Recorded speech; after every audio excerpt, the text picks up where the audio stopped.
Buenas tardes.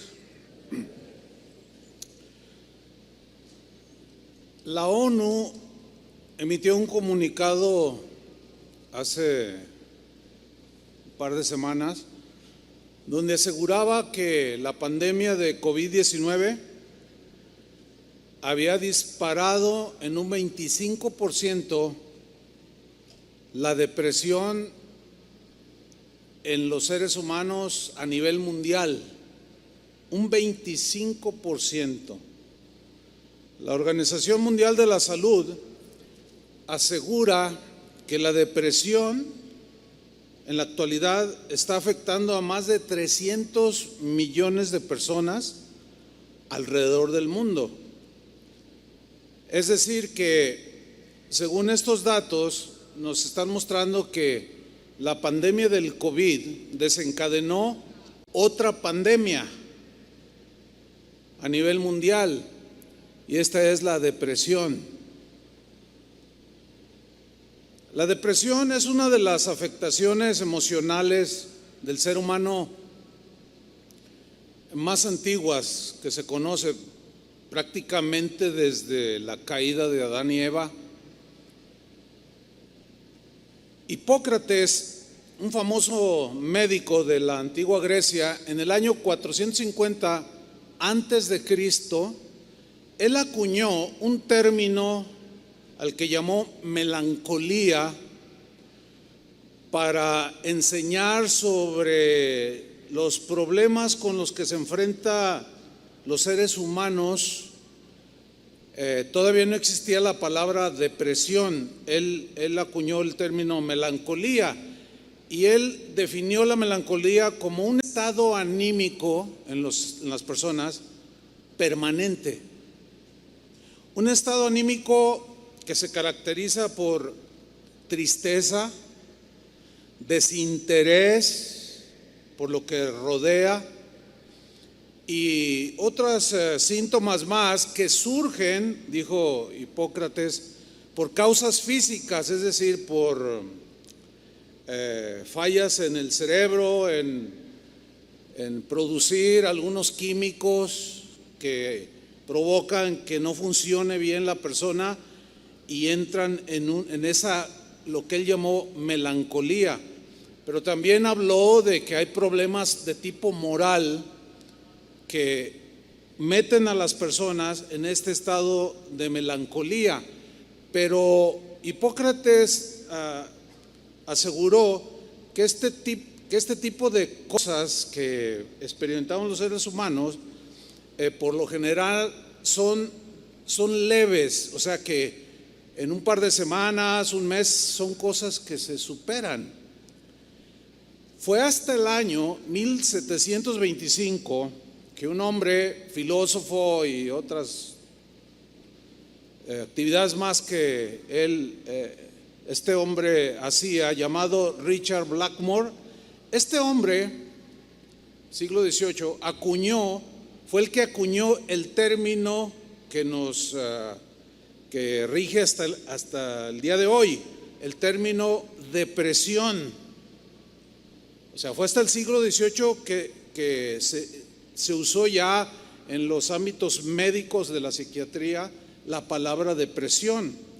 Algunos otros estudiosos del tema del funcionamiento humano, los científicos, definieron la depresión como tristeza del alma, tristeza profunda del alma, depresión de espíritu. Acuérdense que la Biblia dice que somos espíritu, alma y cuerpo, ¿sí? Y somos entes divididos en tres partes, espíritu, alma y cuerpo, que funcionan de manera particular, pero no pueden ser divididas. Es decir, si yo tengo un problema, por ejemplo, me fracturo un brazo, eso va a afectar mi alma. ¿Por qué? Porque voy a dejar de trabajar, etcétera, etcétera, y eso me puede meter en una tristeza o en un desánimo, ¿sí? El rey David llamó a lo que hoy se llama depresión Él lo llamó abatimiento de mi alma. Habló de esto, abatimiento de mi alma. Abatida hasta el polvo, dice, está mi alma. Y en el alma, según la Biblia, es donde están nuestros sentimientos, nuestra conciencia, ¿sí? Ahora, lo que hoy se utiliza en los ámbitos médicos es la palabra depresión. Y la pregunta es, ¿qué es la depresión? Bueno, yo debo aclarar, yo no soy médico, pero tengo alguna información no exhaustiva, porque pues, no se trata de dar una clase de psiquiatría no. Yo voy a tratar este asunto que es propio de los seres humanos desde el punto de vista bíblico, pero hablando en términos que hoy se utilizan como depresión. ¿Qué es la depresión? Según la definición que dan los mismos médicos, la depresión viene del latín depressionis, que significa literalmente hundimiento. La depresión, según la medicina, es un trastorno mental emocional que se caracteriza por un estado de ánimo muy bajo, de ahí deprimido, ¿sí? Sentimientos de profunda tristeza. La persona entonces se siente en su alma, en sus emociones, muy hundida, ¿sí? O sea, deprimida. Ahora bien, quiero hacer una anotación aquí. La tristeza es un sentimiento propio de todos los seres humanos. Si se muere mi gatito, pues siento tristeza, ¿sí? Todos, de alguna manera, los seres humanos tenemos momentos de tristeza porque llegué tarde al trabajo, o tristeza porque se murió un familiar. Todos los seres humanos en algún momento de la vida tenemos momentos de tristeza. Pero la depresión ya es un trastorno, ya es algo que necesita, de ahí no me voy a meter mucho, ni voy a tratar a profundidad del punto, pero ahí es donde ya la persona, cuando no sale de ese cuadro depresivo, ya tiene un trastorno. Tristeza, todos la podemos tener, pero se supera en una semana, un mes, 2 meses, 3 meses, porque así es, así Dios nos hizo. Para nuestro cuerpo, nuestra alma tiene la fuerza para superar muchas cosas que nos producen tristeza. Pero la depresión ya es un trastorno que quizás inició con algún evento que produjo tristeza en la persona, pero al no salir de ella se volvió crónico, y es lo que ya los médicos hablan como depresión. Algunos síntomas de la depresión son siguientes. Dije algunos porque hay un montón, pero voy a mencionar solo unos pocos para que tengamos una idea. Estado de ánimo muy bajo, o sea, andas bien agüitado. Ahora sí que en jalisquillo o en mexicano, ¿verdad? En español mexicano, andas bien agüitado, ¿sí? Súper agüitado, que no te calienta el sol, decimos, ¿no?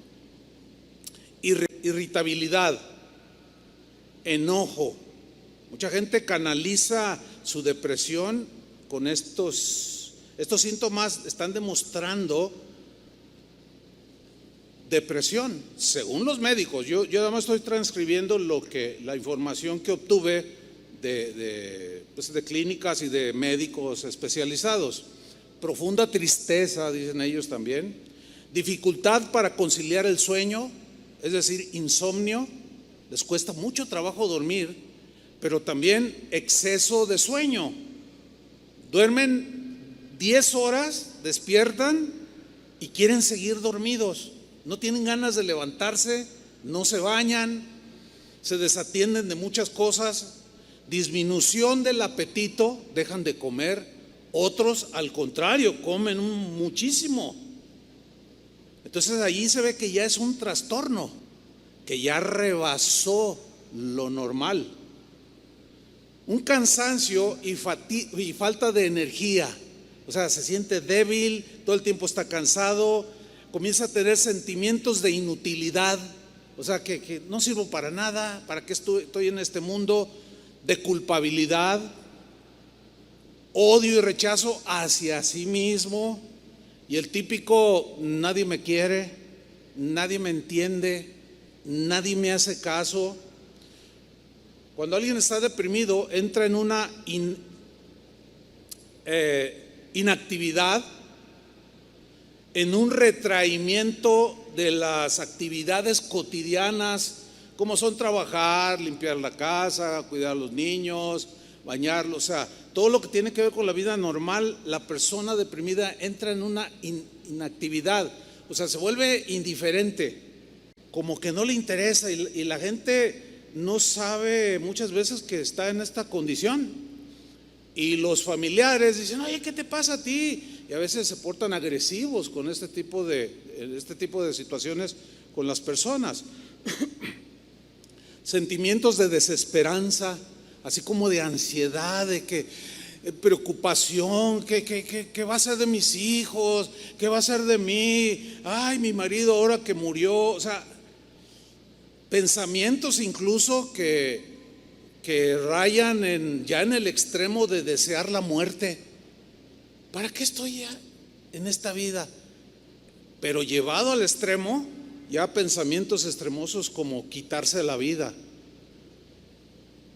Según los informes que dan las organizaciones, y que dieron informes como la OMS o la ONU, dicen que la causa número 2 de muerte ahora alrededor del mundo ya es producida por la depresión. Y más, el porcentaje más grande es entre jóvenes, adolescentes de 14 a 29, 30 años, o sea, en la población joven. Muchos países en la actualidad, México entre ellos, ya consideran la depresión como un problema de salud. Inclusive ha habido conferencias en la ONU y en otras organizaciones donde están invitando a los presidentes de los países a que pongan mucha atención en la salud mental y emocional de sus habitantes, ¿sí? Y bueno, viene la pregunta del millón. ¿Cuál es la pregunta del millón? Es la siguiente: la depresión, el hundimiento moral, emocional, ¿puede afectar a un cristiano? ¿Ustedes qué creen? Miren, hay cristianos que dicen que sí, como seres humanos todos podemos ser afectados, pero van a creer que hay cristianos, incluso ministros, pastores, incluso teólogos, gente muy preparada, que asegura que un cristiano no puede ser afectado por la depresión. Cuando yo me convertí, que ya van a ser casi 47 años, recién convertido, pues empecé a asistir a las reuniones, y había un canto que ya tenía sus años en ese tiempo y ahora pues tiene más de antigüedad, ¿no? Pero ese canto es probable que algunos de ustedes se acuerden de él.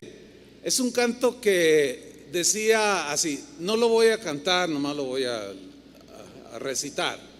El canto dice: no puede estar triste un corazón que alaba a Cristo. ¿Cuántos se acuerdan de ese? Pues un buen de cristianos, ¿no? Los otros todavía ni nacían, están muy jóvenes. El canto decía: no puede estar triste un corazón que alaba a Cristo. No puede estar triste un corazón que alaba a Dios. Yo estaba recién convertido, y cuando yo lo escuchaba y lo veía a mi alrededor, hay un montón de deprimidos y de agüitados y de llorosos, y yo decía: hay algo que no me cuadra, hay algo que pero no sabía explicarme.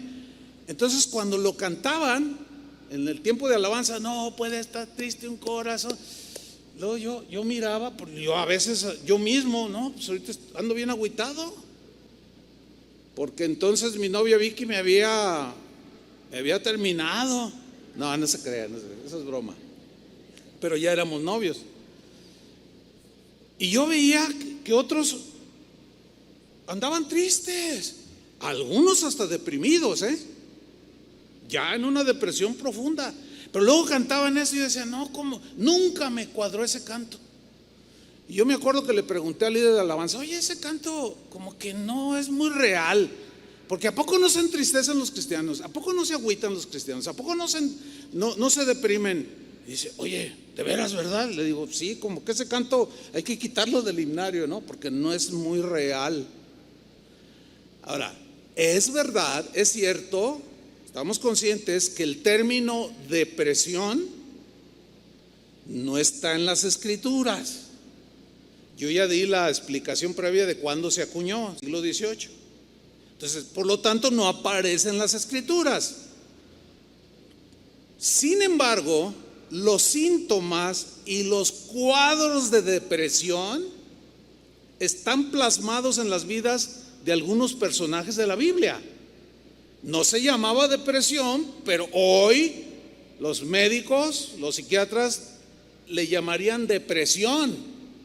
Esto quiero que quede bien claro, porque luego, no, la Biblia no habla de depresión.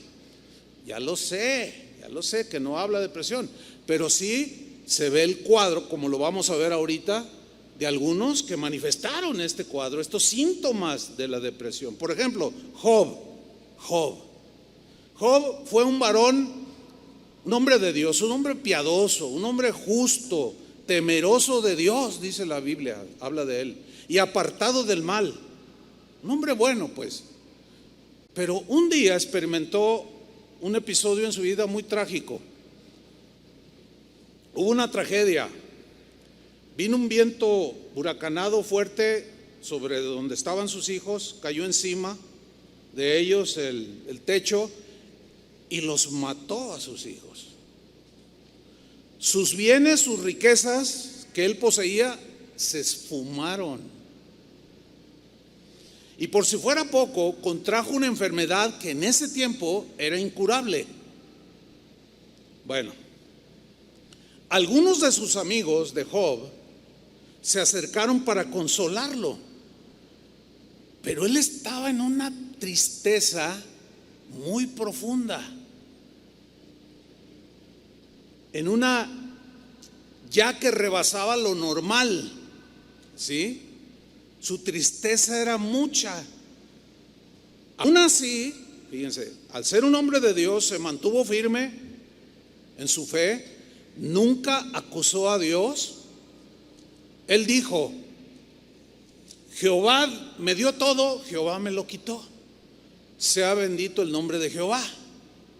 Sin embargo, en esa lucha de fe, de sobreponerse a la tragedia que lo afectó muchísimo emocionalmente y le produjo mucha tristeza, hundimiento moral, llegó un punto en el que Job deseó no haber nacido. Ese es un cuadro de depresión, lo que hoy llamaríamos depresión. En Job capítulo 3, ahí es donde se ve, dice, está fuerte este texto, dice Job 3:1. Entonces Job maldijo el día en que nació. Dígame si no es un cuadro de depresión. No es de una tristeza normal, que es común en todos los. Esto rebasó, lo abrazó y lo hundió, que llegó al punto de decir, maldito el día en que nací. Dice el versículo 3, Job 3:3, que desaparezca el día en que nací. Estoy leyendo la versión Palabra de Dios para Todos. Que desaparezca el día en que nací, que la noche en que se dijo, es un niño, se elimine completamente. Ese es un cuadro de depresión que rebasó una tristeza común. Quizás más de alguno de los que estamos aquí presentes o que nos están mirando en las redes sociales esté pasando o haya pasado algún evento así en que deseó nunca haber nacido. Algunos en su profunda depresión le reclaman a su mamá: ¿por qué me trajiste en este mundo? ¿Por qué no me pediste opinión? Pues ¿cómo te pedía opinión si todavía no existías? A veces decimos cosas incoherentes, ¿no? Yo no pedí venir a este mundo. ¿Y por qué? Ese es un cuadro preocupante, ¿cierto? El profeta Jeremías era un hombre espiritual. ¿Quién lo puede dudar? Era un hombre de Dios, un hombre entregado a Dios. Pero en su vida como ministro de Dios sufrió mucho rechazo por el mensaje que él daba al pueblo de Dios. Lo menospreciaron. Materialmente fue un hombre pobre. Difícilmente comía varias veces al día, según lo que se ve en su libro que él escribió. Lean Lamentaciones de Jeremías, y ahí se desplaya todo lo que él vivía y lo plasmó allí en ese escrito. Ese profeta vivió tristeza tras tristeza que lo abrumó. Jeremías, según la escritura, solía llorar constantemente porque la gente no le hacía caso a las amonestaciones que de parte de Dios él le daba al pueblo. Les decía: no, dejen la idolatría, y seguían en su idolatría. Dejen la envidia, o sea, de parte de Dios los reprendía para que corrigieran sus caminos, pero el pueblo no hacía caso y se rebelaban y lo atacaban, se burlaban de él, y eso lo entristecía. Y fue tan profunda esa tristeza que en un momento de su vida lo llevó a la depresión, y de ahí el apodo del profeta llorón. Así le dicen a Jeremías, el profeta llorón. Fíjense que en algunos tiempos de mi ministerio, esta congregación este año cumple 40 años, yo me he identificado con Jeremías, porque uno les enseña la palabra de Dios, pero no todos, así como con Jeremías, no todos obedecen, y uno los ve que van de picada, y uno los amonesta, les enseña, ora por ellos, pero siguen en la suya, y eso deprime el corazón de un pastor, porque no hacen caso y siguen en sus pecados, siguen en su rebeldía. Y así como Pablo le dijo a los corintios: me temo que he trabajado en vano con vosotros. Como que estaba un poco agüitado Pablo allí, ¿no? Me temo que con ustedes, corintios, he trabajado en vano. Yo he estado en algunas situaciones así, porque pues algunos tienen años y pues siguen igual. Y sí, y en términos así mexicanos, sí agüita. Entonces yo nada más que no me la paso llorando tampoco, ¿verdad? Entonces no es el pastor llorón en este caso, no aplica, ¿no? Pero fíjense, a pesar de que era un hombre de Dios, pues como tal, su vida fue un ejemplo de fidelidad y de obediencia, a pesar de todo lo que él recibía del pueblo al cual amonestaba. En lugar de estimar a Jeremías por predicarles la palabra de Dios, lo atacaban, se burlaban, se reían de él. Tremendo. Esto lo metía a él en problemas emocionales, porque ¿a quién le gusta que se burlen de él? Pues a nadie, ¿verdad que no? O que se rían. No, y al igual que Job, Jeremías, hubo un momento en que se sintió hundido moralmente, de tal manera que entró en una depresión y cuestionó la razón de su existencia. Esto lo dejó plasmado en Jeremías en el capítulo 20. Vamos a leer. Voy a leer la versión Palabra de Dios para Todos. Jeremías 27. Él está hablando con Dios y le dice: Señor, me convenciste. En la Reina Valera dice: Señor, me sedujiste. Pero me gusta más esta traducción: Señor, me convenciste y yo me dejé convencer. No me quedó otra opción. El mejor argumento es el tuyo, Señor. fuiste más fuerte que yo y me ganaste. Pero luego añadió: soy motivo de burla cada día. Todos se burlan de mí. O sea que el bullying siempre ha existido. Ustedes saben que en la actualidad hay jovencitos, incluso niños, que se han suicidado por el bullying que les hacen los compañeros en la escuela. Y la gente de Dios del tiempo de Jeremías eran muy semejantes a los de hoy. Se burlan de las personas, aunque son creyentes, y son agresivos. No. Y eso que a Jeremías no le tocó vivir en los tiempos de las redes sociales.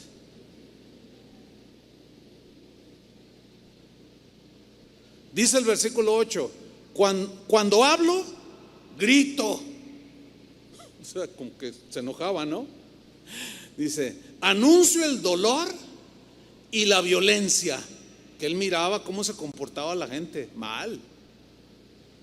El mensaje del Señor, dijo Jeremías, es causa de mi desgracia. Wow. En algún sentido, yo he estado en una situación así. Por decirles la verdad, se enojan. ¿Qué cosas, no? Por tratar de ayudarles para que salgamos todos de los rollos que nos meten en problemas. No, me caigo, es muy exagerado, es muy esto y lo otro, me cae mal, voy a hacerle un video. Y agreden. Sigo leyendo. El mensaje del Señor es causa de mi desgracia. Se ha convertido en algo de lo que la gente se burla todo el día. Yo dije, continúa Jeremías, ya no anunciaré más el mensaje del Señor. Bueno, yo no, por la gracia de Dios, no he llegado a esta situación. Ya no anunciaré más el mensaje del Señor. A esto llegó Jeremías porque era abrumadora la depresión que sentía por las agresiones de sus hermanos. Por eso, hermanos, no debemos ni de escribir, ni de hacer videos, ni de comentar agrediendo a los demás. Dejémonos de eso, porque no sabes cómo estarías o cómo estaríamos hundiendo a los demás. Y mucho menos le pongas me gusta. ¿Cómo te va a gustar algo así, por el amor de Dios? O sea, no inventes. Aunque te digan, regálame un like, regálame una manita, no, te voy a regalar una oración. Que Dios trate contigo y que te calmes, ya bájale.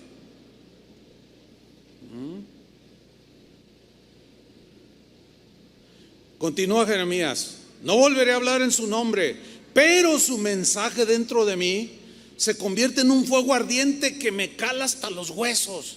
O sea, era tan fuerte también la responsabilidad que él sentía.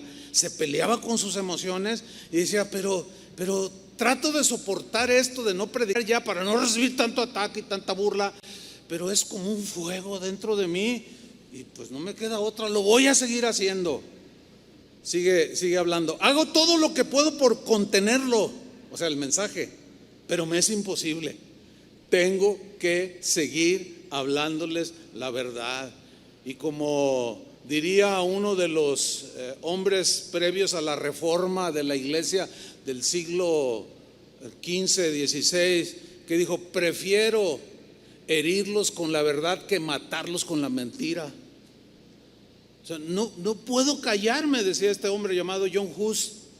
Lo mismo decía Jeremías, pero ellos eran hombres atacados, y esos ataques, esas burlas producían efectos emocionales negativos, en este caso en el profeta.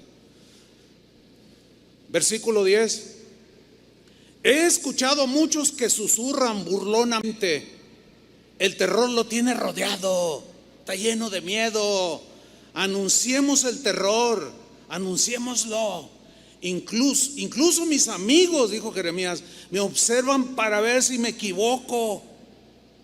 ¿Conoce gente así? Que nomás está observando en qué cometes un error. Qué horribles. Con esos amigos, ¿para qué quieres enemigos? Y luego para publicarlo en Facebook o en YouTube. Qué fea gente esa. Qué horrible actitud del ser humano contra el ser humano. Sigue diciendo Jeremías, esperemos a que se equivoque y así podremos derrotarlo para poder vengarnos de él. Wow, o sea, gente mala que produce emociones que desbordan el control de un ser humano, de una persona, que lo puede meter en una depresión profunda. Sigo en el versículo 11. De pronto él como que quiere reactivarse y dice, el Señor está conmigo como un poderoso guerrero. En la versión Reina Valera dice, el Señor está conmigo como poderoso gigante. Él está conmigo. O sea, no se metan conmigo, porque el Señor me defiende. Sigo leyendo. Por eso los que me persiguen, decía, tropezarán y no podrán ganar. Fracasarán y quedarán avergonzados. Su deshonor será permanente, nunca se olvidará. O sea, ya como que había cierto resentimiento. ¿Sí? Dice el versículo 12, Señor Todopoderoso, que juzgas lo que está bien, que ves nuestros deseos y pensamientos, déjame ver tu venganza en contra de ellos. Aquí había un deseo de que Dios retribuyera a los que lo atacaban y que lo estaban produciendo que él se deprimiera, se entristeciera, se doliera, pero a la vez está permitiendo que sea Dios el que se vengue, y eso está apoyado con el Nuevo Testamento. En el Nuevo Testamento, no os venguéis vosotros mismos, amados míos, sino dejad lugar a la venganza del Señor, porque mía es la venganza, dice el Señor. O sea, él estaba luchando así como usted y yo luchamos.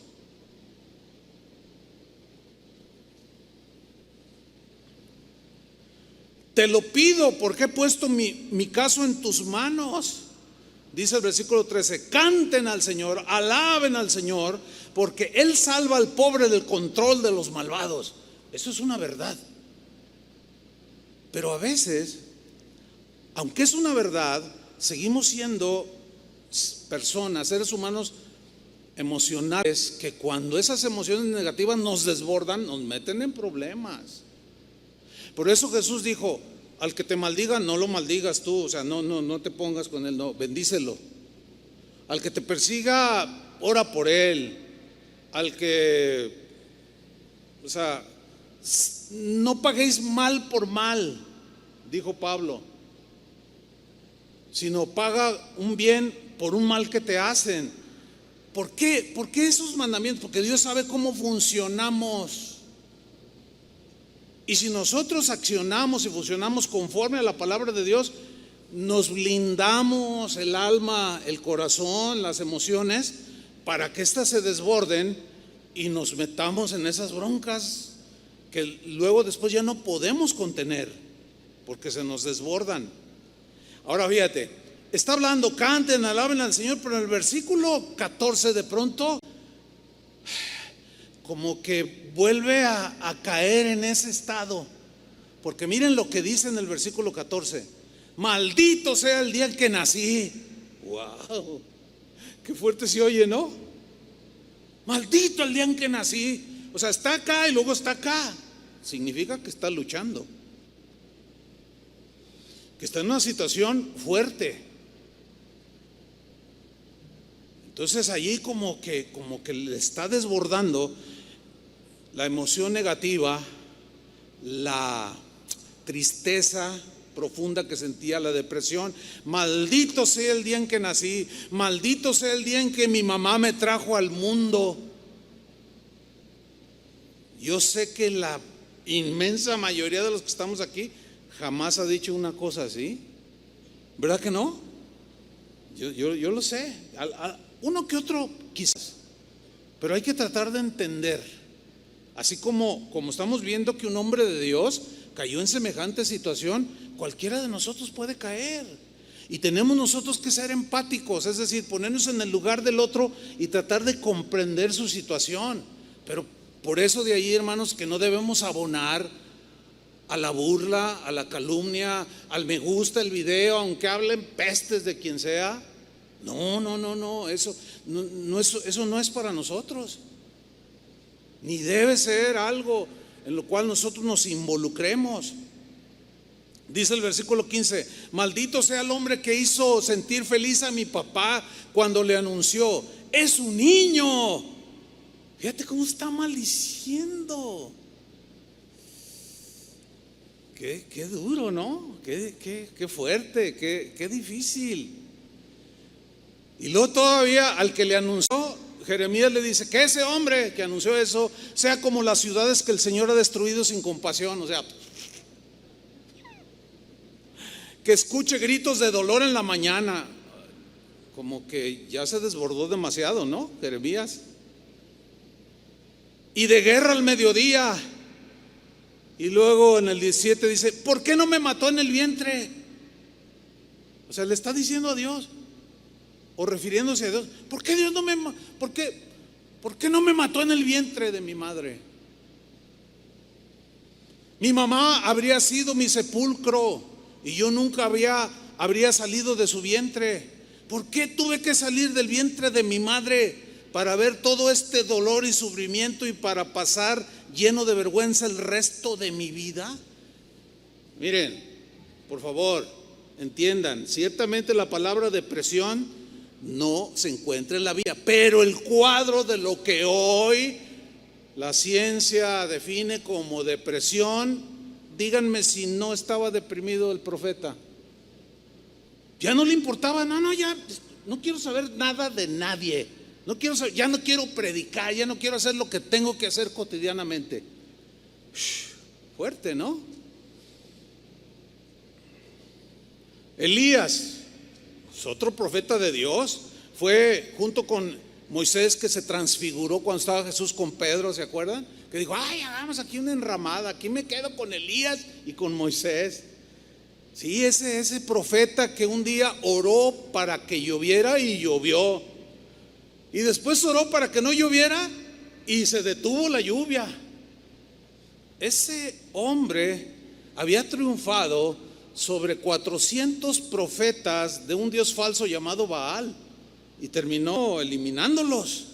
Dios se había demostrado a él, a Elías, que lo apoyaba. Elías había orado y le había dicho, Señor, manda fuego del cielo y consume este holocausto que aún había añadido, los había empapado de agua. Dice, ¿para qué? Para que vean todos esos quién es el verdadero Dios. Y Dios le concedió, y Dios envió fuego y ¡fum! Exterminó, quemó el holocausto que había ahí preparado Elías. Dios estaba con Elías. Pero inmediatamente de ese episodio, una mujer mala llamada Jezabel, esposa del rey de Israel, llamado Acab, amenazó a Elías con matarlo. ¿Qué hizo Elías ante la amenaza, ante el peligro? Salió huyendo, salió corriendo. Pero vamos a leer unos 3-4 versículos. Primera Reyes 19:1. Acaba de tener gran victoria contra el paganismo. Dios se mostró como lo que era el verdadero Dios. Pero en Primera Reyes 19:1 dice que Acab, el rey, dio a Jezabel, o sea, su esposa, la nueva de todo lo que Elías había hecho. Le contó que había terminado con su ídolo y con todos los falsos profetas que le servían, y de cómo había matado a espada a todos los profetas. Entonces envió Jezabel a Elías un mensajero diciendo, así me hagan los dioses, fíjate, los dioses que ni existían siquiera. Dice, y aún me añadan, si mañana a estas horas yo no he puesto tu persona como la de uno de ellos. Ahora, ¿cuál fue la reacción de Elías. Esto es bien interesante notarlo porque unos instantes, unas horas antes, Dios le había dado una gran victoria, una demostración de que Dios lo apoyaba de manera poderosísima. ¿Cómo reacciona el profeta? Dice el versículo 3: viendo pues el peligro. Ahora, ¿quién no reacciona ante un peligro? Todos, cualquiera. Es algo que Dios puso en nosotros. Y está bien, porque esa adrenalina que se produce cuando un peligro te motiva a hacer algo, a protegerte, a defender, a huir, qué sé yo. Eso tiene su lado positivo. Pero aquí en este caso dice que vio el peligro y se levantó y se fue para salvar su vida. Fíjate, le tuvo miedo a la amenaza de una señora que algunos dicen que era una bruja. Hay mujeres malas que infunden temor, y esta mujer de verdad que infundía ese temor, y logró que el hombre de Dios se atemorizara y salió corriendo y vino a Bérseba, que está en Judá, y dejó allí a su criado. Dijo: no, que necesito correr yo solo, tú aquí quédate, ahí nos vemos, le dice. Ahora fíjate el versículo 4. Y él se fue por el desierto un día de camino. O sea, significa que durante todo el día, ¿qué hizo? Corrió. Vamos a ponerle 8 horas, que han de haber sido más, pero vamos a poner así bajita la mano. ¿Quién de ustedes ha corrido 8 horas sin detenerse? ¿Alguno? A lo mejor Chava Pardo corría maratones, ¿verdad, Chava? Pero 8 horas no, ¿verdad? Bueno, así bajita la mano. Elías corriendo, era tal el temor que lo embargó, que la adrenalina que le produjo para salvar su vida, y corrió durante, repito, es una suposición, 8 horas. Bueno, nadie es Superman, no existe Superman. Miren lo que dice: y vino y se sentó debajo de un enebro, o sea, de un arbusto, allí a descansar, porque llegó el momento en que ya estaba desfalleciendo. Pero vea el estado en el que ya él se encontraba en ese momento. Y deseando morirse. Esta no es una tristeza común, ¿verdad que no? No, porque, bueno, algo te puede causar un temor, pero dices: ay, ya me quiero morir. No, es raro. Eso se supera generalmente rápido, relativamente rápido. Pero aquí algo sucedió en su interior. En el lapso de un día, él ya deseaba morirse y dijo: basta ya, oh Jehová, quítame la vida, pues no soy yo mejor que mis padres. O sea, mátame ya, Señor, ya no quiero vivir, ya no quiero hacer nada. Díganme si esto no es un cuadro de depresión. Por supuesto que lo es. Y no voy a poder a discutir con los que no, él no estaba deprimido, estaba muy triste. Pues llámale como quieras, estaba bien agüitado. Y eso lo hizo que se desbordara sus emociones y comenzó a desear cosas que ya rebasaban el límite. David, el cantor de Israel, el que compuso la mayoría de los salmos tan hermosos, en los que cuántas veces nos hemos refugiado y hemos recibido consuelo y fortaleza al leer los salmos que él escribió. Pero muchos de esos salmos fueron su experiencia.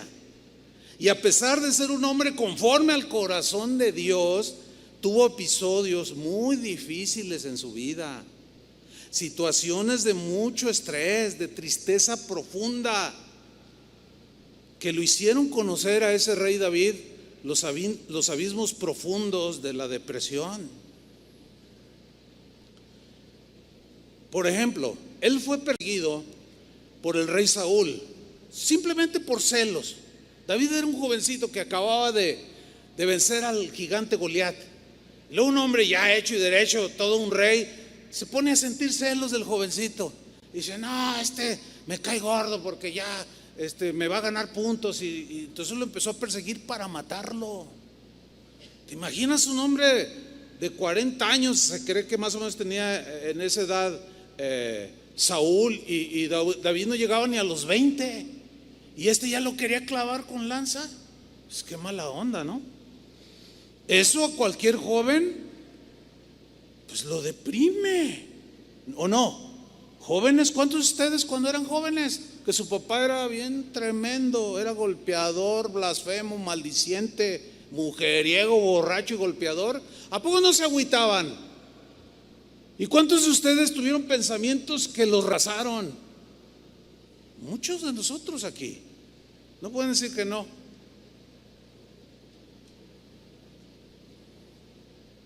En una ocasión, en esa persecución, coincidieron, entre comillas, accidentalmente en la misma cueva, y David lo tenía en la mano para cortarle la cabeza. O sea, Goliat se lo echó bien rápido. O sea, el otro estaba dormido, pues imagínate nomás, hasta sentado ahí.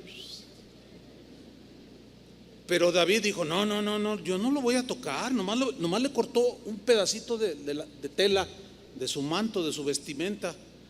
Y cuando se sale de la cueva y amanece, se levanta Saúl, y David estaba así como en una parte alta, y le dice en 1 Samuel 24:11, mira lo que le dijo.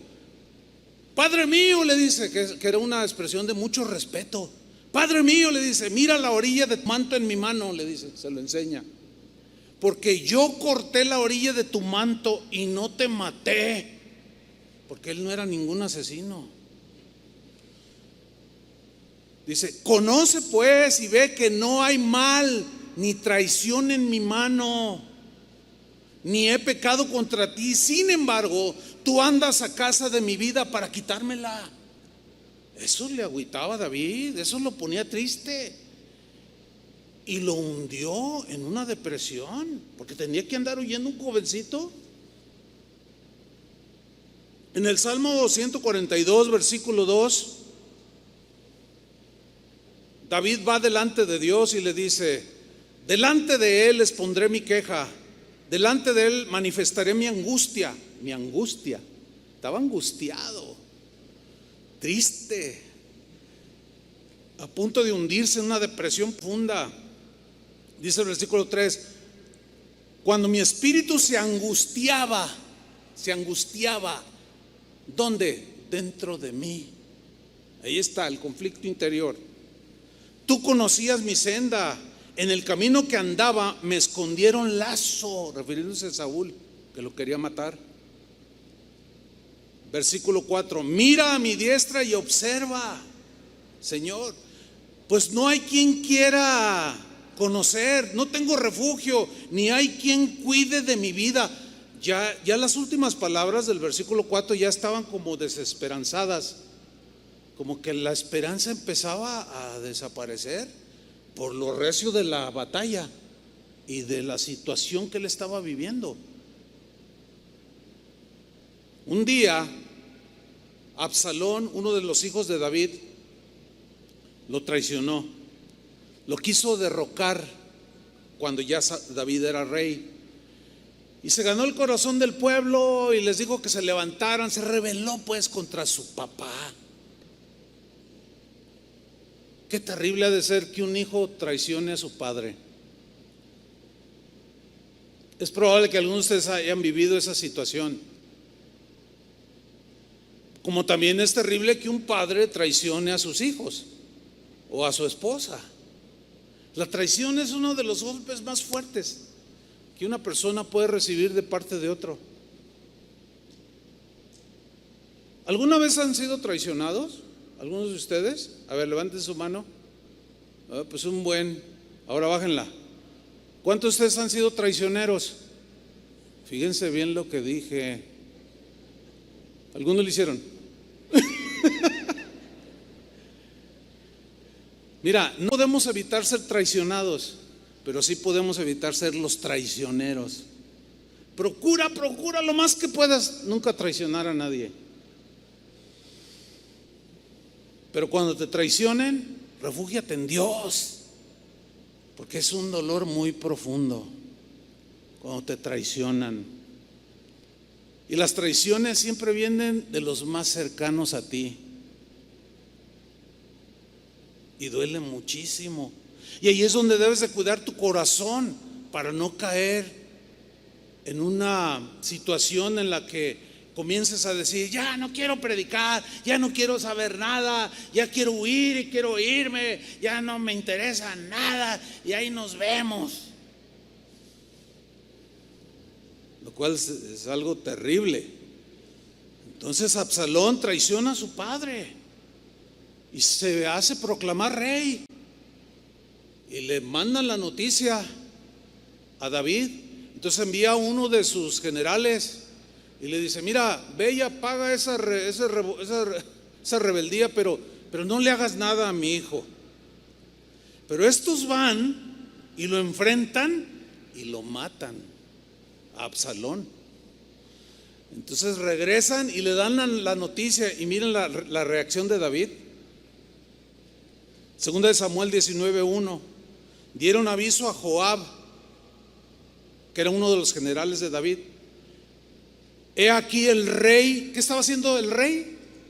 Llora, está llorando David, y hace duelo por Absalón. Duelo, habían matado a su hijo.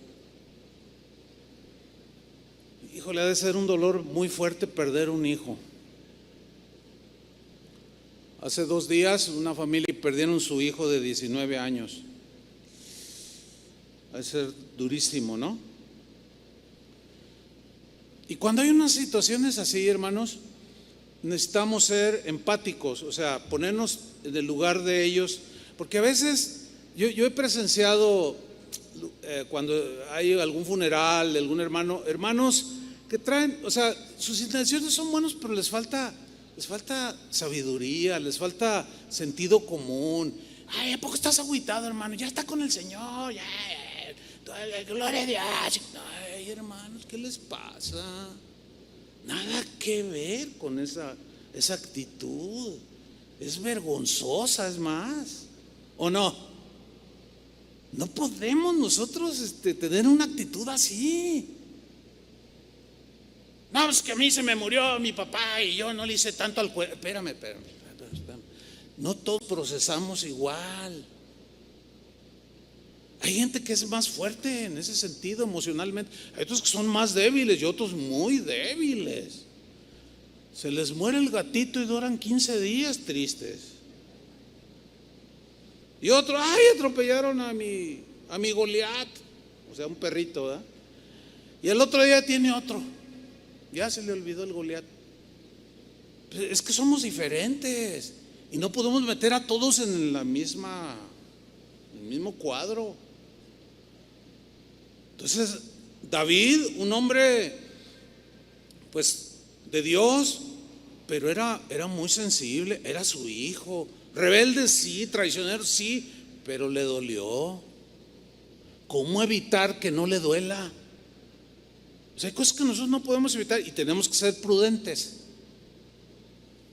Y tenemos que ser propios de vernos comportar.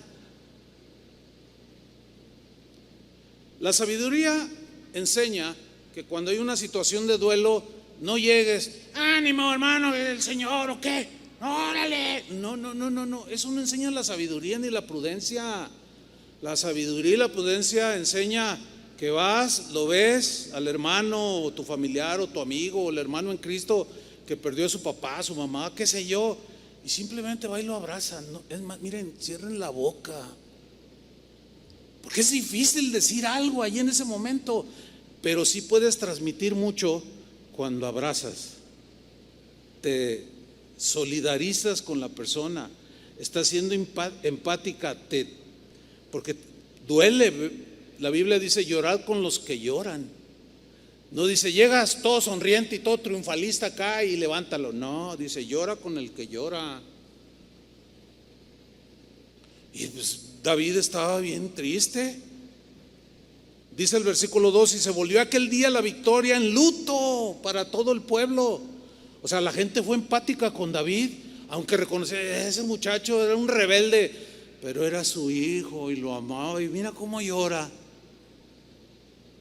Estaba bien triste. Oye, todos los años de persecución, luego ya llega a ser rey y luego su hijo lo traiciona y un montón de cosas que le pasaron.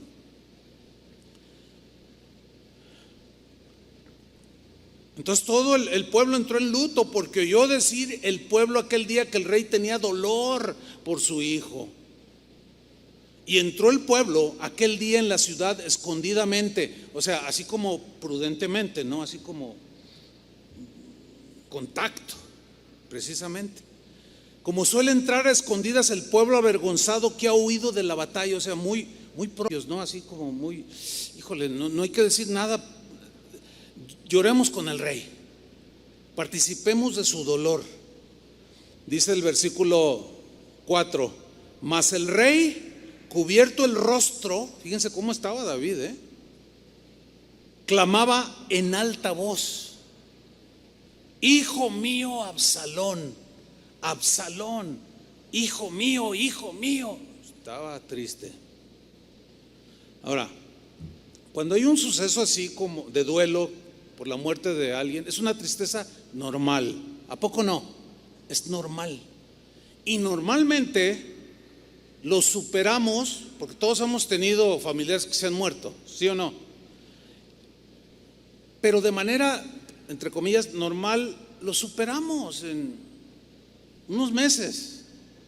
Pero cuando pasa un año y 2 años y no puedo vivir sin ella, no, es que la manera en que se murió o me lo quitaron, no puedo soportarlo, ya perdona a los que le quitaron la vida, no, que se vayan al infierno. Entonces ahí está el peligro, porque se puede convertir en algo crónico, que ya es lo que la ciencia médica habla como depresión. Pero de eso voy a hablar más extendido el próximo domingo, si Dios quiere.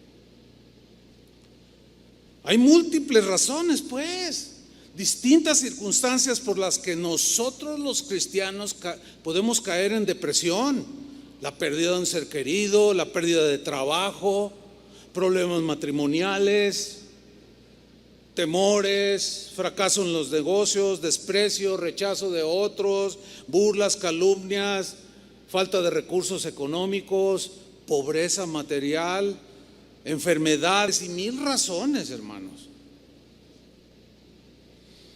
Y aunque somos cristianos, estamos expuestos a esos. Por eso Pablo, de alguna manera, por el Espíritu Santo, dijo: estamos angustiados, mas no desesperados, derribados, pero no destruidos. O sea, no permito que eso me lleve a hundirme de manera que ya no pueda salir.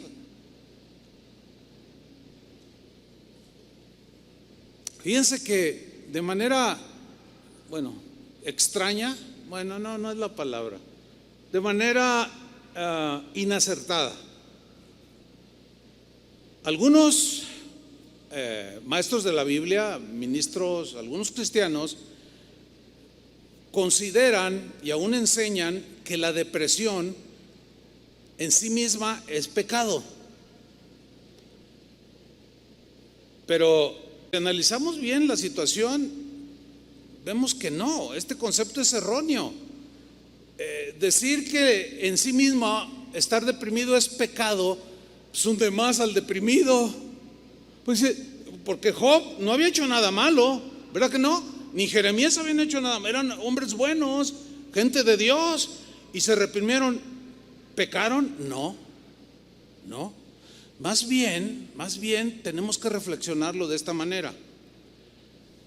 La depresión en sí misma no es pecado, porque todos estamos expuestos a eso, sino más bien la reacción, las acciones que hagamos cuando estamos en la depresión es lo que puede llevarnos a pecar contra Dios. Jeremías rebasó, maldito el día, igual que Job, rebasaron. Pero aunque rebasaron y pecaron, no tenemos la menor duda que la misericordia de Dios estaba cubriendo todo eso. ¿Por qué? porque Dios sabe cómo somos los seres humanos. Así somos. La depresión en sí misma no es pecado, es como la tentación. La tentación en sí misma no es pecado. El pecado es cuando cedemos a la tentación. ¿Lo entienden? Muy bien. Sin embargo, hay quienes están deprimidos, que repito, en sí mismo no es pecado, pero cuando están en ese hoyo, en esas arenas movedizas, blasfeman contra Dios y ahí ya se comete el pecado. Ahí es donde debemos de pedir la gracia de Dios para no rebasar, porque algunos blasfeman contra Dios, otros le reclaman a Dios de manera airada y enojada y terminan alejándose de Jesús y abandonando el evangelio. Otros reaccionan abandonando la familia, a la esposa, a los hijos. En casos extremos, algunos que entran en este cuadro terminan quitándose la vida.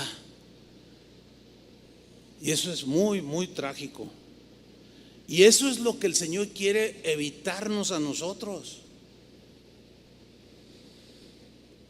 Ahora, ¿cómo enfrentar la depresión o la tristeza que se puede convertir en una depresión? La tristeza que es común en todos los seres humanos, pero que se puede convertir en una depresión si nos mantenemos ahí. Ay, pobre de mí, ay, no, sí, es que desde que se murió mi esposo, etcétera, etcétera, y está uno allí, y hay gente que buena onda y va y te consuela, pero como que llega un momento en que ya a lo mejor hasta le gusta a la persona y siempre está ahí, ay, lamentándose, y llega un momento en que la familia se junta, oye, vamos a hablar con ella o con él y a decirle que ya.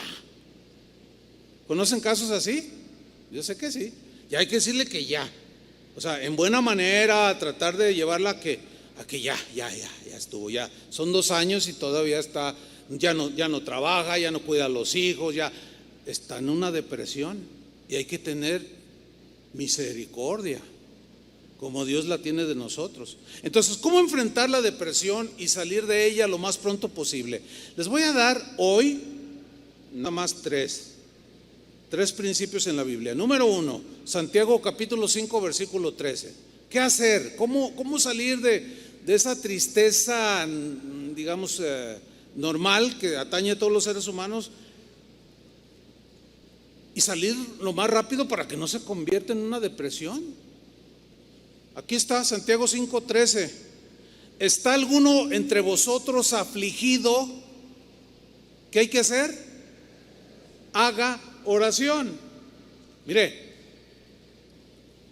hay gente que pide consejo, y a mí me lo han dicho: pastor, necesito un consejo, pero es algo que estoy pasando muy difícil, pero por favor, así, pero por favor, no me salga con la simpleza de, pues hay que orar.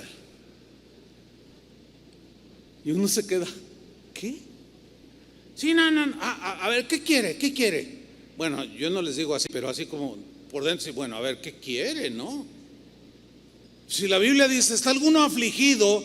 Tienes una aflicción, un problema. Fíjate, la palabra aquí afligido en el griego habla de sufrimientos, de penalidades, circunstancias que vives o que vivimos cotidianamente, que producen tristeza en nosotros, que tienen que ver con las situaciones cotidianas de la vida.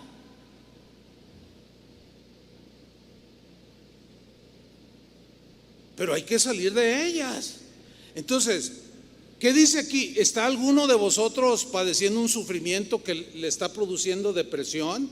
¿O está como en arenas movedizas que cada día lo siente como que se está hundiendo más? ¿Está sufriendo penalidades, tristezas de cosas de la vida cotidiana? ¿Qué dice Santiago? Haga oración. Cuando a mí me han dicho, no, pero no me salga con esa simpleza de que de que incluso a predicadores, no, eso, muchos le dicen a la gente, pues hay que orar, esa simpleza. Llamar simpleza lo que es una instrucción de Dios, hermanos, hay que ser entendidos, ¿no? ¿Cómo podemos llamar simpleza esto? Esto es exactamente lo que dice. ¿Qué te aflige? A ver, ¿qué te produce tristeza o aflicción? Lo que sea. ¿Qué tienes que hacer? Número uno, díganlo, orar. Ay, pero no me oye, nunca me oye Dios. Ah, caray, pues ahí sí ya necesitas tu oración.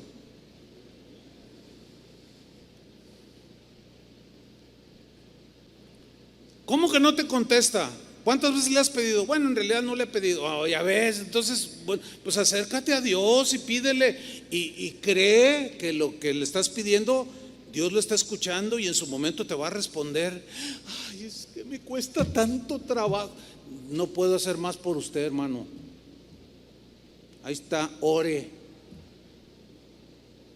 No es ninguna simpleza. Entonces la instrucción bíblica es que en tiempos de tristeza y de depresión hay que orar, hermanos, con fe, poner nuestra confianza en que Dios está escuchando nuestra oración y que Él va a responder conforme a su voluntad. De esta manera nos vamos a sobrellevar las situaciones que se van presentando y créanmelo, hermanos, en unos días salimos de esas situaciones. Es que mi esposo perdió trabajo. Ok, perdió el trabajo, preocupa, sí, es que hay que pagar renta, etcétera, etcétera. Bueno, ¿qué hay que orar? Hay que orar a Dios. ¿Por qué? Por un trabajo. Hay que pedir y confiar que Dios le dé un trabajo. Y que de alguna manera, de esas como Dios sabe hacerlo, no va a permitir que sus hijos anden mendigando pan.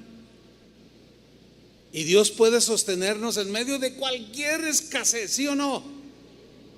Pero esto se hace orando. Y eso ya te va a ayudar a no caer en esa incertidumbre, inseguridad, en esa tristeza y en esa depresión. ¿Qué vamos a hacer? Y fíjate, fíjate cómo somos. Señor, ¿qué vamos a hacer, Dios mío?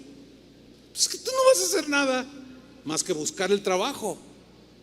Lo único que hay que hacer es confiar en el que si le da a las aves de comer, también cuidará de ti, ¿sí o no?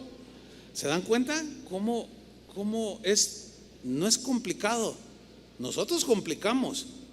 Número dos, este es un elemento muy importante, que es el aprender a leer la Biblia, es decir, a meditarla, a reflexionar en pasajes bíblicos que nos infunden fe, que nos infunden esperanza, confianza, pasajes bíblicos que nos prometen, donde Dios promete que está con nosotros, que descansemos en Él, que Él nos va a sostener, que Él va a estar con nosotros en las buenas y en las malas. En esos pasajes que abundan, son miles y miles de promesas de Dios. Y ahí es donde tú vas a ir y reflexionar.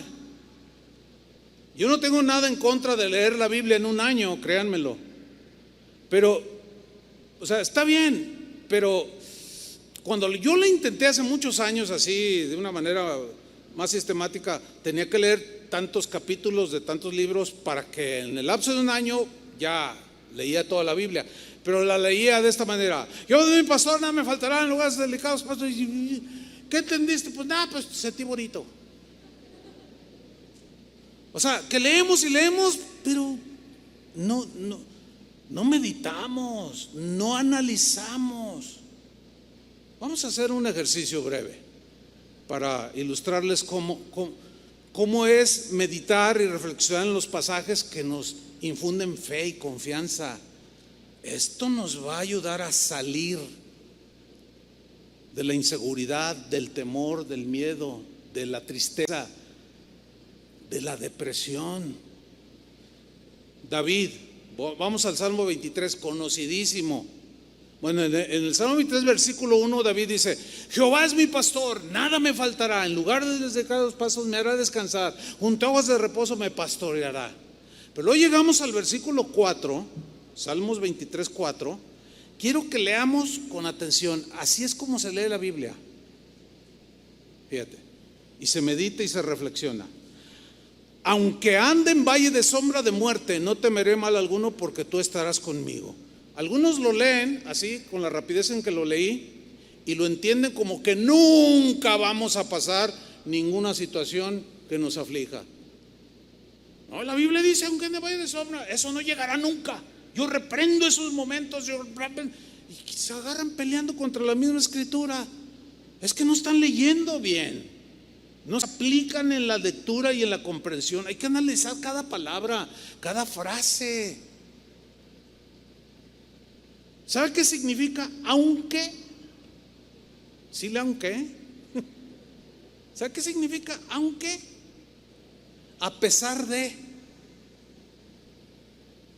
A pesar de que ande en valle de sombra de muerte. O sea, ahí no está diciendo que nunca vas a pasar un valle donde puedas sentir hasta la muerte. No dice eso. Dice que cuando estés en ese valle, Él promete estar contigo. Ah, qué diferente. Es que hay que aprender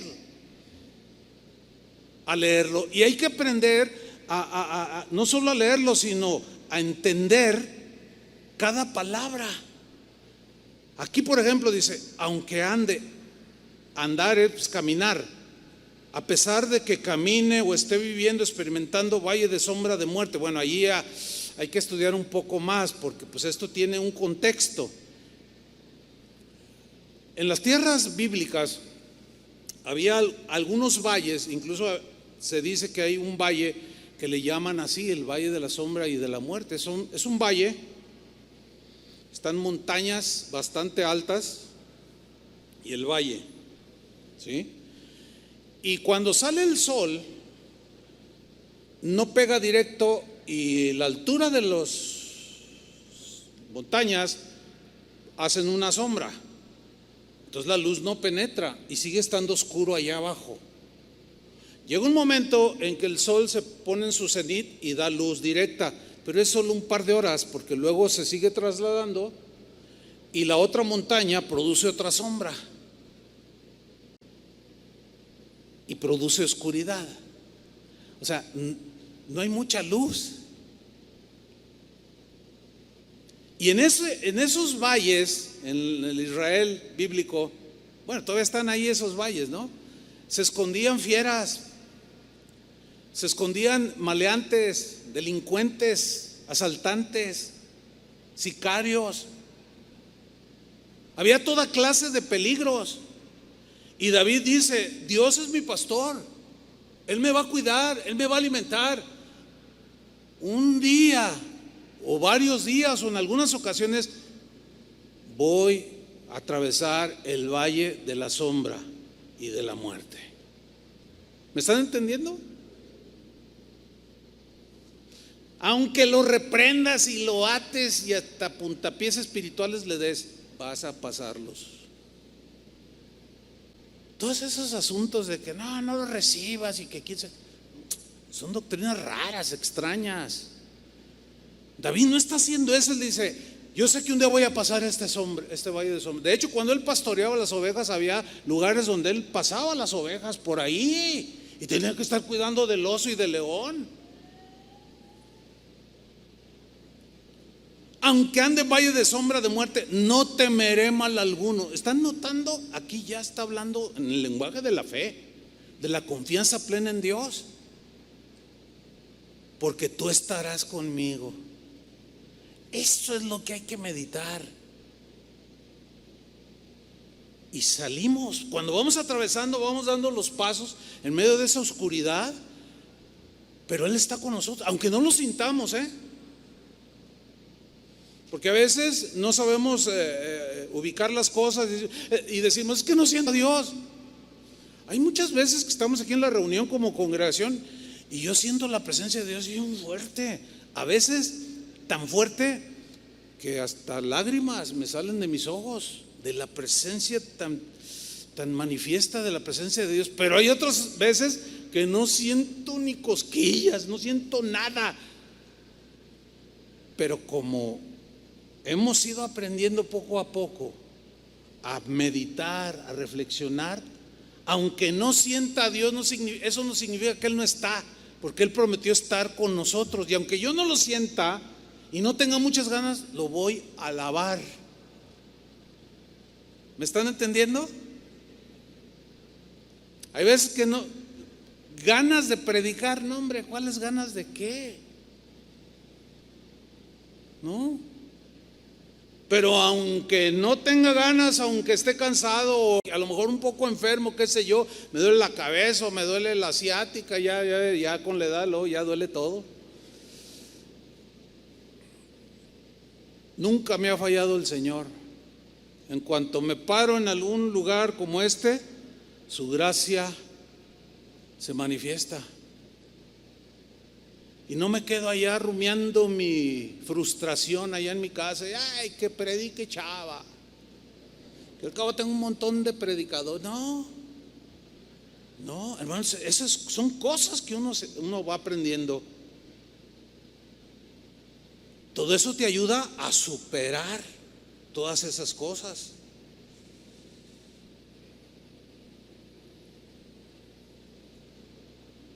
En el Salmo 43, versículo 5, mira lo que David decía. Salmo 43, 5. ¿Por qué te abates, oh alma mía? ¿Y por qué te turbas dentro de mí? Espera en Dios, porque aún he de alabarle, salvación mía y Dios mío. ¿Qué está haciendo David aquí? Se está hablando a sí mismo. ¿Nunca te has hablado a ti mismo? Fíjense lo que hacía David. Le hablaba a Dios, confiaba en Dios, se encomendaba a Dios, pero él sabía que también él tenía que hacer algo. Y él tenía que tener control de su alma, de sus emociones. Y se hablaba a sí mismo: bendice alma mía al Señor. Yo no sé ustedes, pero yo sí me hablo a mí mismo. En algunas ocasiones lo he hecho. Me paro en el espejo y me quedo viendo ahí. ¿Sabes qué ha hecho Chuy Olivares? Ya bájale. No, parece, no sé si mi esposa me habrá visto. Pero a veces está uno arrastrando la cobija. Ustedes no se imaginan. Yo dije al principio que me identificaba en algunas cosas con Jeremías, ¿no? Y hay muchas cosas que uno como pastor, yo le decía a Antonio Espinosa, que predicó hace 8 días, él no había predicado nunca las 3 reuniones de sábado y 2 del domingo. Y le dije: oye, te toca predicar. Ah, no, sí, pastor, aquí disponible. No, pues gloria a Dios. Y en la mañana del domingo le dije: oye, ¿cómo te sientes? No, bien. Le dije: mira, al final, después de la tercera, te vas a dar cuenta. No, sí. Y cuando termina, se me acerca y me dice: pastor, misión cumplida. Le digo: ¿cómo te sientes? Se le veía el rostro cansado. Y dice: ay, pastor, dice, pues, le digo: ¿sabías que los pastores, así, de una manera un poco sarcástica, le dije: ¿sabías que los pastores no celebramos el Día del Trabajo? Porque hace 8 días fue el 1 de mayo, ¿no? ¿Sabías que no celebramos el Día del Trabajo? Dice: ¿cómo? Le digo: sí, porque los pastores no trabajamos. Hay un montón de gente que dice: los pastores, eso ni trabajan, son una bola de mantenidos. Cállese la boca. Si usted supiera. ¿Usted cree que es fácil escuchar durante la semana 50 deprimidos? Y luego tú te haces empático con ellos y sientes la traición del esposo y sientes la burla del hijo y que la hija anda drogada y todo eso. ¿A vos crees que es fácil llevarlo? Por eso es mejor callar, hermanos. Una vez fui a predicar a Oaxaca y me recibieron en el aeropuerto la esposa del pastor y su hija. Y ya me hospedaron y todo, pasaron por mí a predicar, prediqué y no veía al pastor. Y le digo a la esposa: oiga, perdón, ¿y su esposo dónde está? Y su hija me ve y luego ve a su mamá y dice: ¿no le has dicho al pastor? Y yo: ¿qué? Y dice su esposa: es que hace una semana murió mi esposo. ¿Cómo que ¿y por qué no me avisaron? No, pues es que es algo tan inesperado. Entonces la hija empezó a llorar y me dice: ¿sabe qué, pastor? La congregación lo mató. Yo dije: ay, híjole, algo está aquí. ¿Cómo que la congregación lo mató? Sí, dice, porque él se envolvía tanto, se inmiscuía tanto en las necesidades, en las tristezas, en las aflicciones de los hermanos, que él mismo las hacía suyas. Y le dio un infarto a los 40 años. Estaba tan cargado emocionalmente que le explotó el corazón. Fíjense, un día, hace muchos años, yo le dije al hermano Pablo Hunter, nuestro pastor, en un viaje, yo iba de copiloto y yo lo veía, pero él iba cante y cante. Yo le dije: oiga, hermano, usted nunca está triste, ¿verdad? Y me volteó: no, hermano, ¿por qué dices eso? Es que usted siempre está cantando. ¿Usted no tiene problemas? Y voltea y me ve y empieza a reír. Oh, hermano, dice: tengo más que tú, 50 veces más que tú. Dice: que no se me note, eso es otra cosa, porque he aprendido a descansar en el Señor, a poner mis cargas en Él, porque yo no las puedo. Y es justamente lo que Pedro dijo en 1 de Pedro 5:7: echando toda vuestra ansiedad sobre Él. Ese sería el tercer principio para superar y enfrentar todas esas cosas. Echando toda vuestra ansiedad sobre Él. El verbo echar es poner sobre el lomo de Jesús aquello que me aflige. Echando toda vuestra ansiedad. ¿Cuánta? Toda. Aquí ansiedad es del griego merimná, que se traduce con preocupaciones, aflicciones y todo aquello que te lleve a la tristeza, que te produce tristeza porque estás en una aflicción y que se puede convertir en una depresión. La instrucción es: depositad toda vuestra ansiedad sobre Él. Entonces, cuando el hermano Pablo me dijo eso, dice: Chuy, y me empezó a enseñar: mira, va a haber momentos en que te sientes muy cargado, tienes que dejar todo eso en el Señor, si no te vas a morir muy joven, me dijo. No vas a poder, no hay quien pueda con semejante carga moral y espiritual. Y saben una cosa, es verdad. Bueno, esta pandemia de depresión ha invadido a tantos cristianos que nunca, como estos últimos 4 años, los 2 últimos sobre todo, hay cristianos que ya en las iglesias se suicidan. Y lo más grave, pastores que se están suicidando. Esto es realmente alarmante. O sea, no es un tema cualquiera, es un tema profundo que la Biblia sí lo trata y nos da la instrucción. Entonces, ¿qué tienes que hacer? Orar. Número 1. Número 2, tienes que reflexionar en las promesas de Dios, aquello que te infunde fe, confianza, y deposita en el Señor esas cargas que te ablican, que te traen todo cabizbajo. Ponlas en cualquier tipo de situación que sea, porque corres el riesgo que esa tristeza te hunda más como en las arenas movedizas. Y si no vas con Dios, no te refugias en Él, es como estar en arenas movedizas que mientras más pretendes y quieres salir, más te hundes. Es que ya no aguanto la situación, me duele tanto ver a mi hijo. Deposita en el Señor, por favor, háganlo. Y no digan que son simplezas.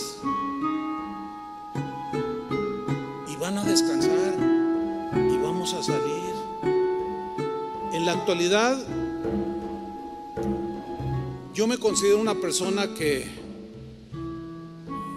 bueno, mi esposa podrá decirlo, siempre tengo buen humor. Yo bromeo mucho con mi esposa, estoy contento. Y a lo mejor es que no le importan los hermanos. No hable. No. Porque, mire, si no siguiera lo que yo les estoy enseñando, ya me hubieran matado ustedes. De verdad. Porque frustran a algunos de ustedes. Desaniman. Me estoy desahogando. Deme chance, digo, pues también tengo mi corazoncito. No, es que es la verdad. Es la verdad. A veces, ¿qué vamos a hacer con esta hermana? ¿Qué vamos a hacer con esta? Ya nomás nos quedamos. Y lo, Señor, lo que yo hago, yo llego a mi casa, yo no involucro en todo el asunto con mi esposa, no. Yo con mi esposa y agarro mi gatito y jugamos y platicamos, vemos un programa bonito y estamos bien. Y no estoy. No. ¿Por qué? Porque he aprendido. Señor, esta hermana tiene me duele mucho. Señor, la Biblia dice sobrellevar las cargas los unos de los otros. Entonces yo hago eso, la tomo, pues luego se la dejo, pero es tuya, Señor. Eso me ha mantenido de pie. Ya, pero no todos tenemos, ¿cómo decirlo para no decir algo que no es propio? O sea, por la gracia de Dios, pero tiene que ver mucho que creamos esto, que en este caso yo les estoy diciendo. Si no oran, si no lo depositan en el Señor, si no reflexionan, no va a pasar nada y van a seguir hundidos. Dejen que sea Dios el que hace las cosas, ¿o no? Todo, cualquier cosa. Entonces, ¿qué vamos a hacer? Eso, hermanos. Cierren sus ojos, porque quiero hacer algo. No tengo la menor. Cerrar los ojos, entre otras cosas, tiene un propósito, tiene varios propósitos, ¿verdad? Que son de tipo espiritual, para concentrarnos en el Señor, pero también es para que no se distraigan. Entonces, cierre sus ojos y escuche. Queremos orar. Yo quiero orar, que oremos por algunos de ustedes, quizás no todos, pero algunos de ustedes que pueden estar en una situación de tristeza que los está llevando a una depresión. Otros quizás están ya en una situación así, no tienen ganas de nada. Pero después de haber oído la palabra de Dios, confiamos en el Espíritu Santo que va a sembrar la palabra y va a producir fruto. Pero hay algunos de ustedes que están muy tristes, muy preocupados, muy angustiados.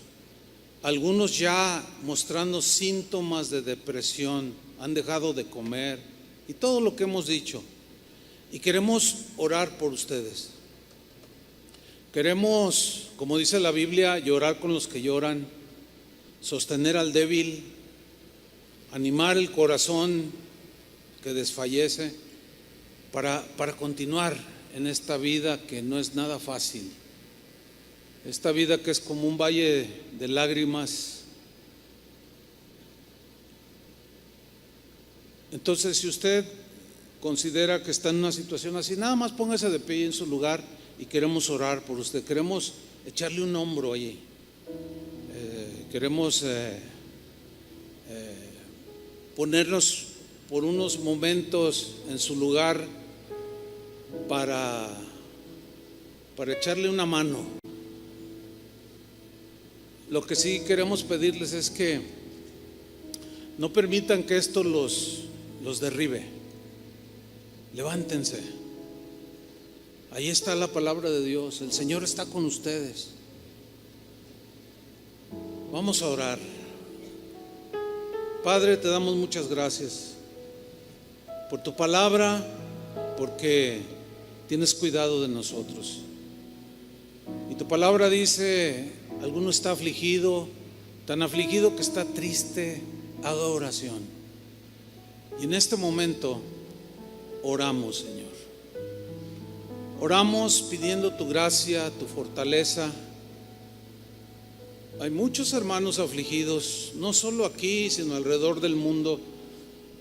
Mucha gente afectada que, a pesar de que somos cristianos, todo este asunto de la pandemia ha afectado a muchos, a millones de cristianos incluso. Pero ahí estás tú, Señor, cuidando a los tuyos, cuidando tu iglesia. Y en este momento, Señor, pedimos tu fortaleza, tu consuelo, tu gracia para nuestros hermanos, que levantes su ánimo, Señor.